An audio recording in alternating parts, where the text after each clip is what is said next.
is lesson video number 9.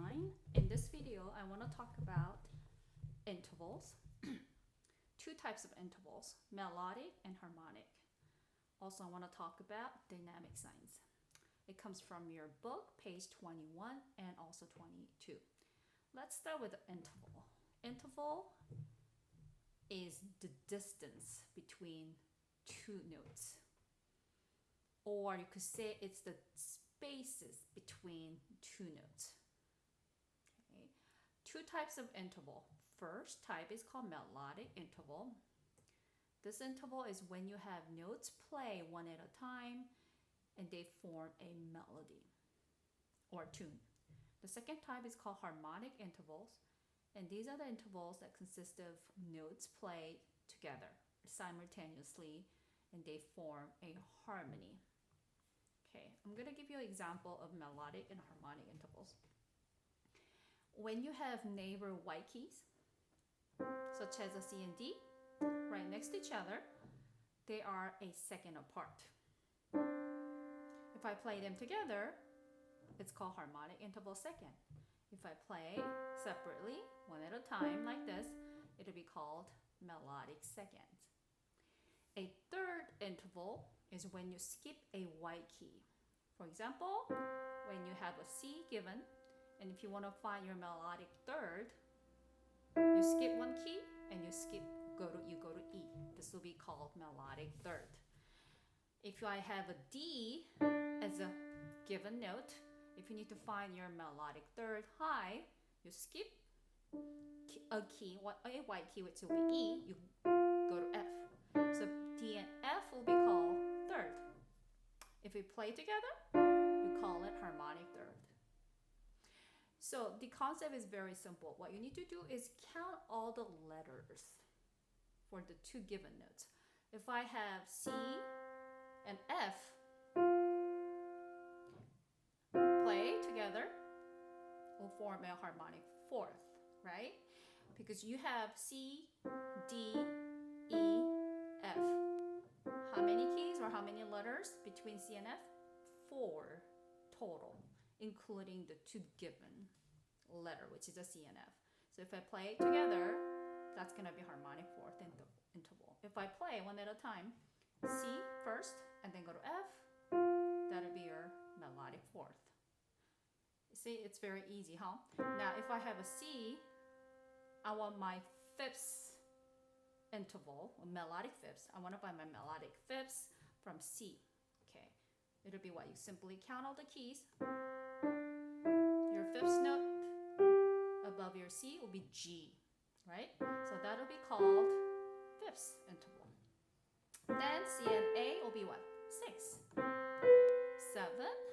C to C, you could call it an octave or eighth. If you count all the keys between middle C to high C, there are 8 notes total, or 8 keys. Count 1, 2, 3, 4, 5, 6, 7, 8. That'll be interval 8. If you play one at a time, melodic 8th. If you play together, harmonic 8th. And we have a special name for same letter interval. When it's 8 notes apart, you call it an octave. Okay? So the distance between two notes is called an interval, and there are two types of intervals, melodic and harmonic. And what you need to do is count all the letters or number of keys between the two given letter or notes, okay? So when you have series of melodic notes, it's gonna form a melody. When you have harmonic intervals stack up together, for example, C chord, that's gonna be a harmony, okay? We're gonna talk about this more in depth later. There are a few exercises that I wanna introduce to you in this video. First one is called harmonic march, okay? Before I introduce that exercise, I want you to practice this. In our C position, the 5-finger position, I want you to form harmonic second. So we're gonna have our root, the first key C, as home base, okay? Because we are staying in key of C major. This will be your home bass, keynote. So we're gonna keep C's and create harmonic seconds. Neighbor white keys are always seconds, right? And when you skip a white key, it becomes, remember, third. So I want you to start with a harmonic second. This is an exercise I want you to practice. And I want you to keep 4 counts. So we're gonna use whole notes, okay? Whole note as the rhythm, 2, 3, and we're gonna go to now thirds. 2, we're creating harmonic intervals here. There will be 4th. Now here's our 5ths, right? Say the intervals, it helps. Back to 4th, 3rd, 2nd.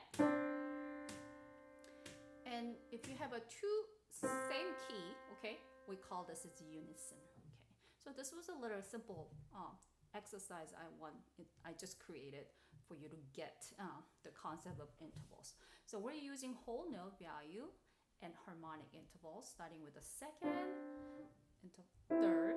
It's all harmonic, okay? 4th and 5th, and you're gonna go back down to 4th, 3rd, 2nd, okay?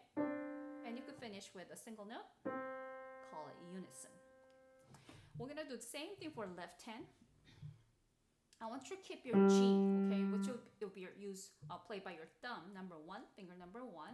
We're gonna keep the G as like home bass. It's a temporarily home bass, so which means we're gonna keep playing the G as you get to different intervals. 2nd will be F and G. Okay, easy. Whole notes, so 4 counts. 3rd, 4 counts. 4th and 5ths. And you go back to 4th, 3rd, 2nd, and we're gonna keep the G as a unison.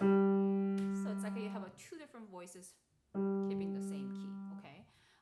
The reason I have unison at the end is because when we put 2 hands together, it creates really nice harmonic intervals like this. So we're gonna keep the whole note for each interval and try both hands.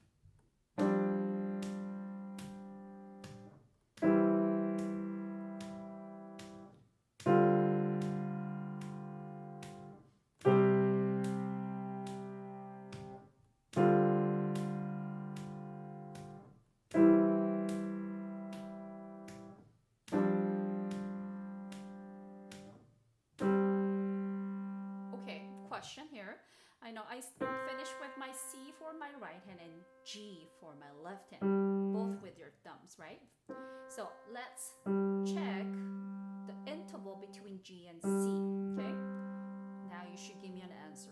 Okay, what we do, how you come up with the name of intervals, count all the letters or the keys. So between G and C, if you count 1, 2, 3, 4 keys. So simply when you have 2 white keys in between, it's gonna be 4th, right? When you have neighbor white keys, it's always 2nd. When you skip a white key, it becomes 3rd. And when you have 2 white keys in between, that'll be 4th. And when you have 3 keys in between, that'll be 5th. That's another way to remember, okay? Or simply count all the keys from the 2 given keys, bottom to top.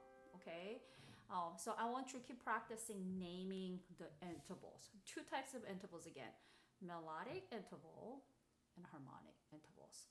So let me go back to my exercise. So try one hand at a time creating each harmonic intervals. For right hand, you're gonna keep your C as a whole bass and try different intervals. As you get larger intervals, back down to with unison, okay? And same thing with the left hand. You keep the G as your home bass and skip 1 key, that'll be 3rd, 4th. When you have 2 keys in between, 3 keys in between becomes 5th, and so on. And I just show you how to put together, right?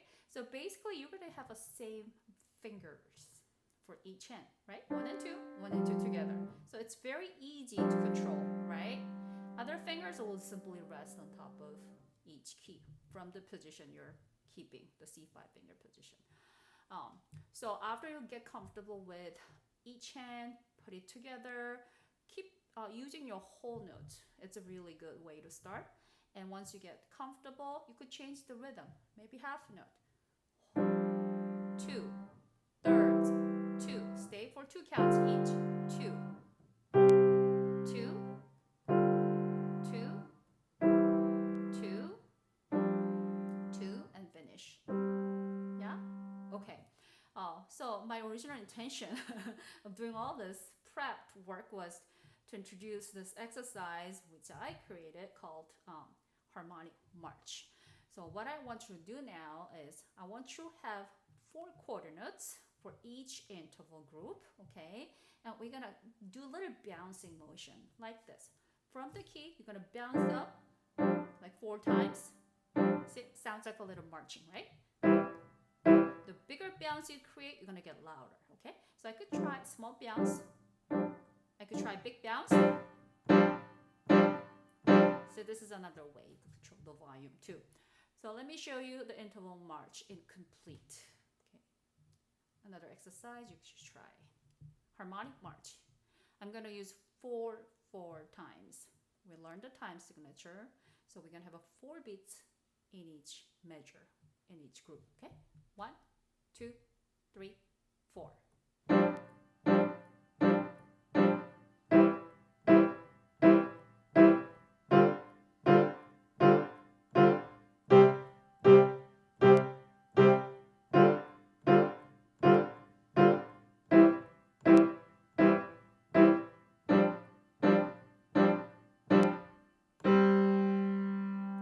Finish with whole note at the end to finish the marching. Okay, so that was one exercise. The other exercise you could try is called Melodic Walk. Okay, it's like a walking. Again, it's my creation. You don't find all these exercises from your book or anywhere else. It's just for your good and for your finger control. I just created these simple exercises out of the concept of intervals. Melodic Walk is the exact same format. What you do is you just use melodic intervals, starting with seconds. 1, 2, 1, 2. Then we're gonna head back to 1 and go to next interval, third. And it's all melodic, right? Now fourth, fifth, back to fourth and third. Now second.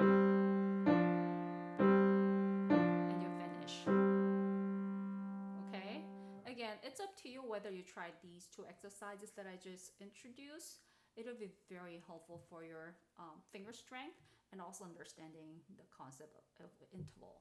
I just want to briefly show you how you could practice this piece from page 21. Interval Etude. Etude means study. It's a little study piece designed to introduce the concept of interval here with some harmonic and melodic seconds and thirds, along with some rest signs. We talked about rest signs from the previous video. So here, let's check everything you see from this piece. Time signature, 4, 4. So we know we have 4 beats in the measure. Look at the very first count. Here's your count, 1, 2, 3, 4. Every measure will have 4 beats. On the first count, which we call downbeat or the first beat, you got C and D notated together with the 1 stem. So some students question, okay, what does it mean? Do I play C first and play D? No, you play C and D at the same time because you got 1 stem. That means you play on the first count these 2 keys together, which creates what? Harmonic second. Then second beat will be rest. Now, C and E, you know that interval, harmonic third, right? Because you skip a white key here. And then fourth count will be rest, okay? And so on. Here we got some melodic intervals. Name the intervals. C, E will be third. And E to D will be second. D to E will be second. E to C will be third. So this will be a very good practice for you to name the name of intervals, whether it's melodic or harmonic, okay? Let me erase this and just play this piece for you. Interval etude should sound like this. 1, 2, 3, 4. 1, 2, 3, 4. 1, 2, 3, 4.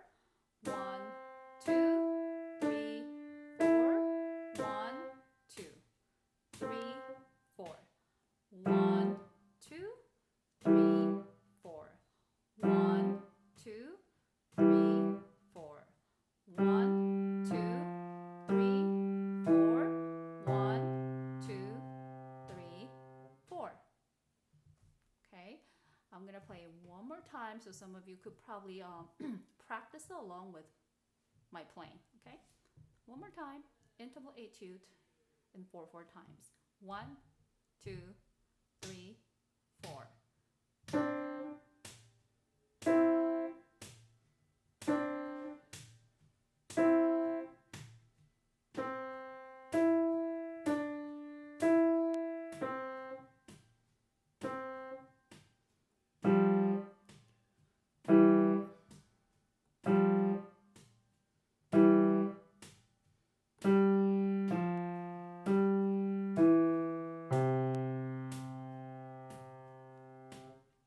Okay, I'm gonna move to the next page and introduce another signs. It is called dynamic signs.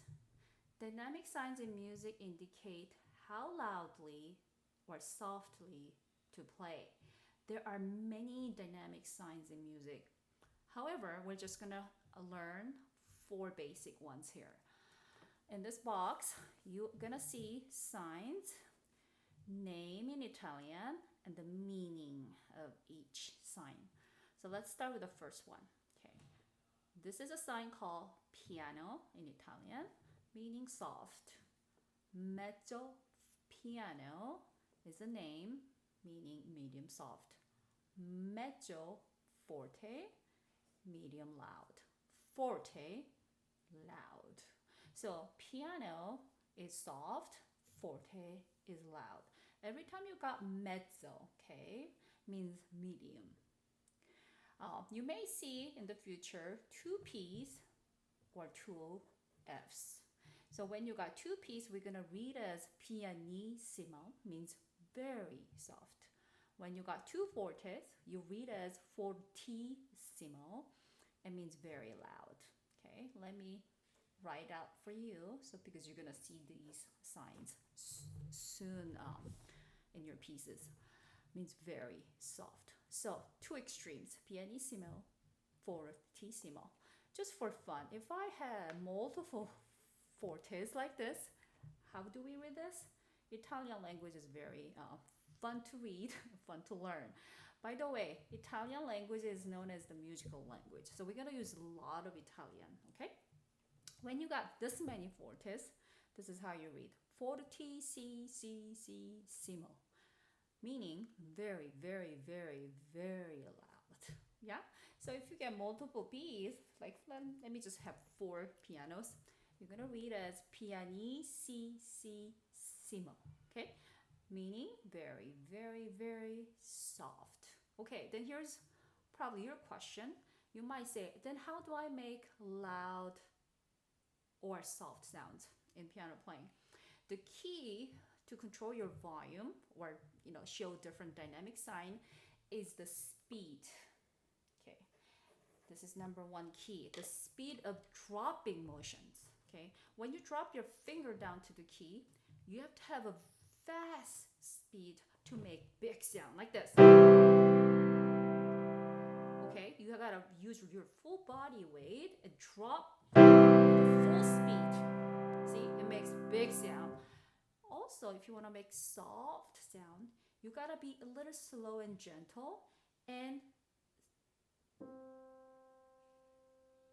relax. Versus, so if you create more distance, you're gonna create a fast speed dropping down to the key with your finger. So it's all one concept. You have to really control your whole body and your arm, because all related, right? Your finger is attached to your wrist, your arm, and your whole upper body, right? So if you have the control over the speed, you could create different degrees of loudness and softness, which is called dynamics. So let me show you. I'm starting with a very soft sound, and I could see getting more speed and getting more distance.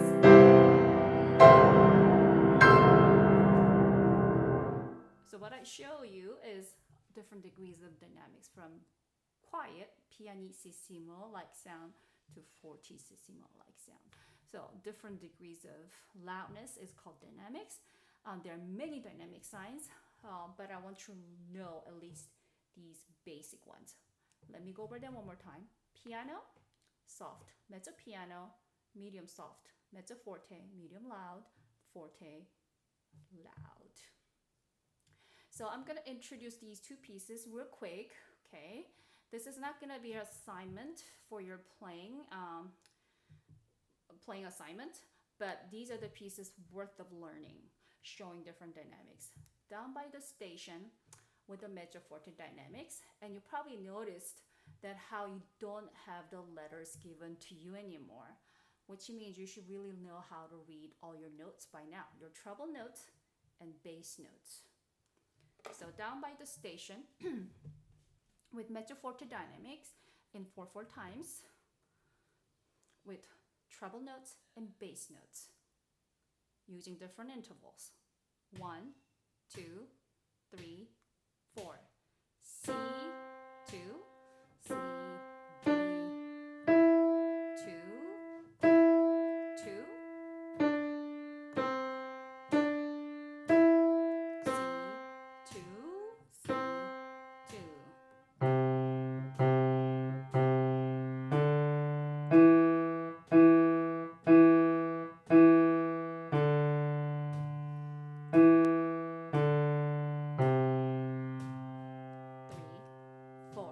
notice I play more like forte, not mezzo forte, to show you how loudly play your piano keys, okay? Again, I use my speed going down to key was pretty quick and fast, and I made sure that I have the weight drop down with my fingers all coming from your upper body, okay? If you want to make soft, what you do is slow descent. Make it quiet and gentle. But we want mezzo forte for this piece.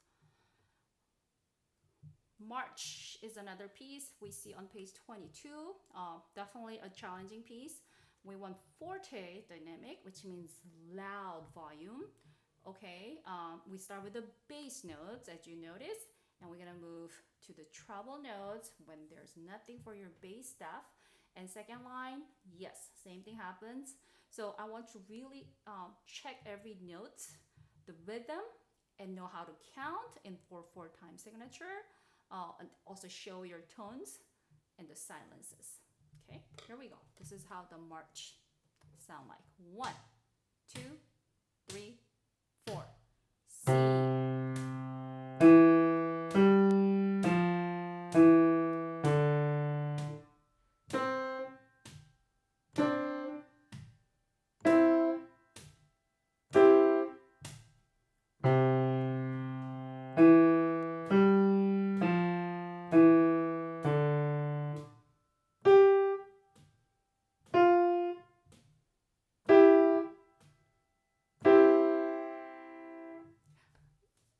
Challenging. So as you study the piece, I want you to be able to name the name of intervals, whether it's melodic or harmonic. Also knows how to show your dynamics, whether forte or mezzo forte. Later, you're gonna have a piece with the piano dynamics. So these two pieces are very nice piece to work on to understand the dynamic signs. Okay, hope you have fun learning all these challenging pieces. I'll see you in the next video. Bye bye.